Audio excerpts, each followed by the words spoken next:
Hey everyone, this is Jen Davis with MAPS Coaching, here with your coaching tip of the week. We're here to talk today about 4 time-saving strategies for a buyer's agent.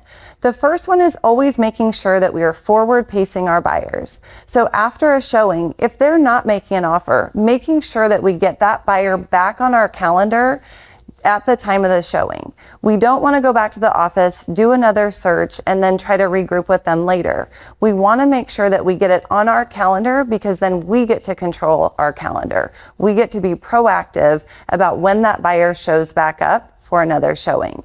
Number 2, after every showing, we want to make sure that we're regrouping with that buyer. What did they like about the home? What did they not like about it? What would cause them to make an offer on that home? So that we can constantly make sure that we're double checking their criteria, their timeline, and their motivation.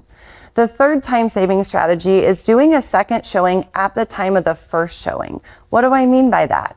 It's been a hectic paced market for 18 to 24 months, and we know that a lot of times buyers don't have time to come back the next day to take a look at it. So when you're done with this first showing, if there are signs there that they maybe want to make an offer on the property and they're hesitating, walk them out the front door, take a break, and walk them immediately back in. Let them take in the house a second time so that they feel confident moving forward with their decision.